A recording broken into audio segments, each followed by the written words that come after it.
Yeah, I'm super pleased with that performance. I just had so much fun on the court, to be honest. I absolutely love playing on court one, and I felt the atmosphere was amazing with the crowd, and yeah, I really fed off of it and played some really good stuff. Hi Emma, Ash from Quality Shot. Firstly, well done on your win today. Yeah, you spoke a lot about the home support and the fact there was a lot of noise being generated on that court with the roof on. So my question is, do you prefer having the roof on or the roof off?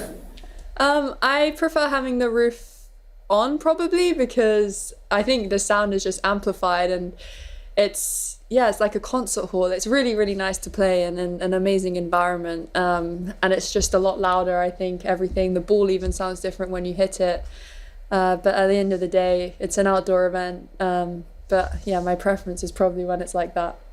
James? I mean, you mentioned how much you enjoy number one courts. I guess the last time you were there was Tomljanovic. I don't know whether you've hit on there since then, maybe, but for some people that might be a bit of a scarring experience for the last time you've been there to be like a match you've retired from.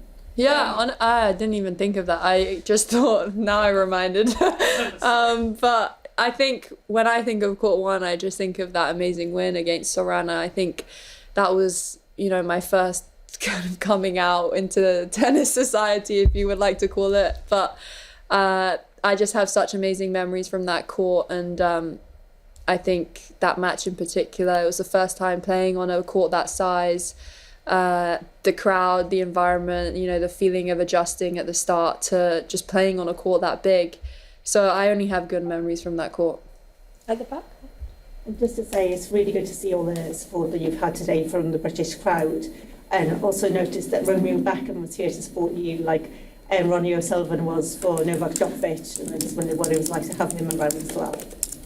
Yeah, I mean, I think he's really cool. His dad is, someone that I think every athlete looks up to, especially every British athlete. What he's kind of gone through with the media, with his career, with the pressure moments, and having David in my first round at the front he was there from the start and first point, even when the crowd was pretty empty. So I have utmost respect for him, and I think he's just amazing for British sport in general. Russell? Emma, how long did it take for you to decide to accept Andy Murray's offer to play mixed doubles here? I got asked literally like 10 seconds. I was like, yeah. It's for me a once in a lifetime opportunity. I think some things are bigger than just tennis. I think some things are a once in a lifetime memory that you're going to have for the rest of your life. To play at Wimbledon with Andy Murray, it's, those things don't come by. And I think, at the end of my life, at the end of my career, when I'm like 70 years old, I know I'm going to have that memory of playing, Wimbledon with Andy Murray on our home slam. For me, it was, an honour to be asked. Eleanor?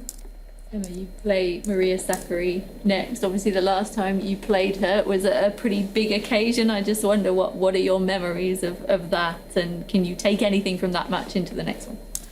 Yeah, I think it was in the semis of the US Open. I think, the circumstances are different. Like in a third round compared to a semi-final, I think, at the time, the dynamics were also different. I was an unknown player pretty much. So I think I'm expecting a really tough match. She's top in the world, I don't know, top 10 or something. So it's going to be a really difficult one. But again, one where I'm the complete underdog and I can just enjoy playing in my home crowd, home slam, and just keep having fun and trying to stay an extra day.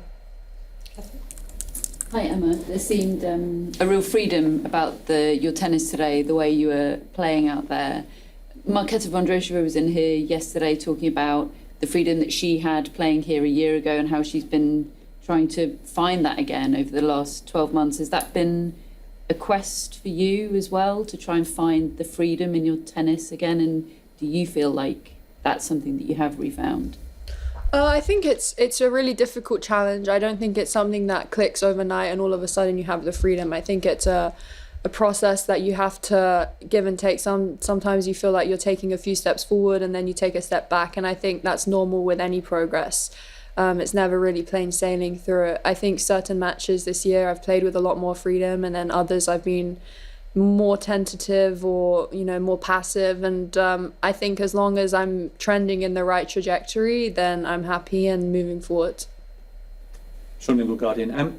Do you ever think about the parallels between what happened 3 years ago and here, the fact the draw opened up in New York, we played Sacré, and could it perhaps, you know, those sort of positive emotions from them perhaps help you in the next 10 days or so?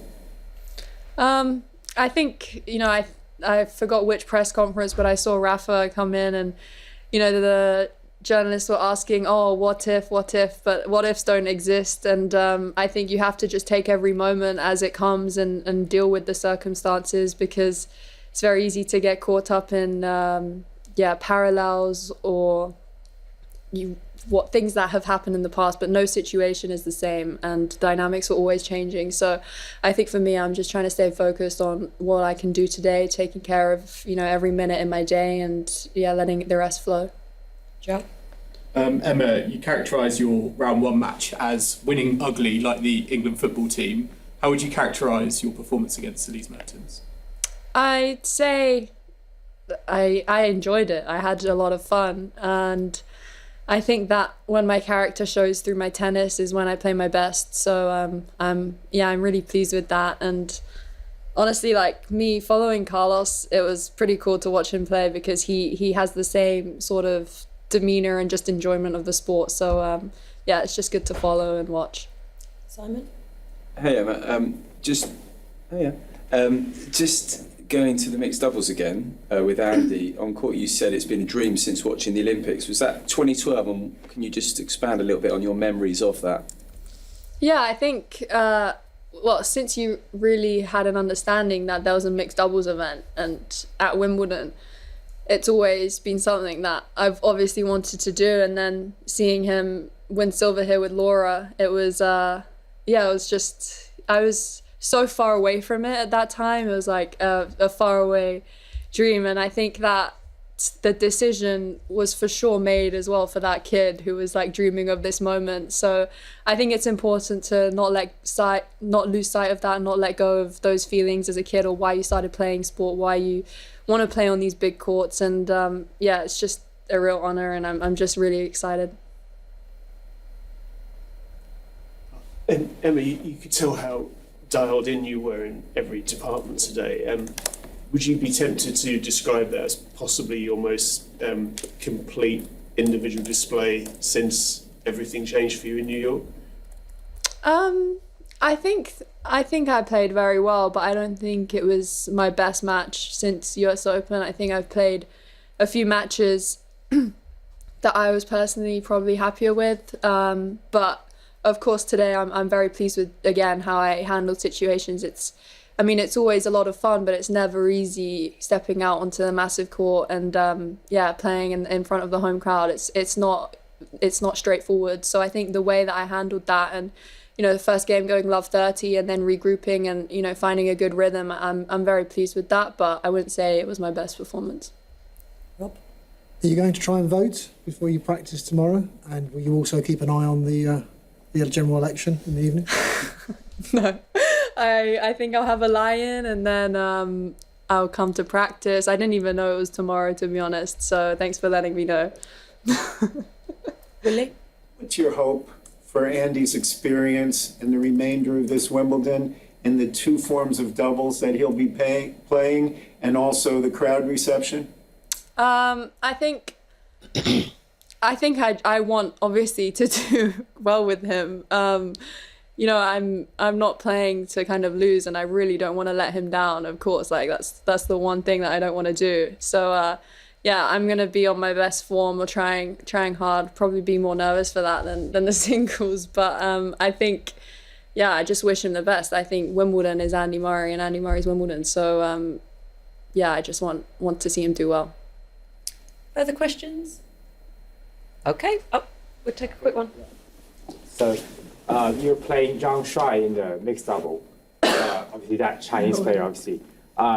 she when she having an interview today, learning that she gonna play you at a mixed double, she said, and I quote, "You speak incredibly adorable Chinese." That's literally what she said. So, is it possible you can like say something in Chinese to reply to that in a way? 我就想说，张帅就是像一个姐姐一样，他帮我很多。然后我昨天跟他训练，然后他就帮助我说 ，Emma， 你慢慢进步，一步一步走，然后你就可以，然后你笑，yeah. I just don't know. I can't believe I'm playing her. To be honest, like she's been so helpful to me. Thank you very much. Thank you.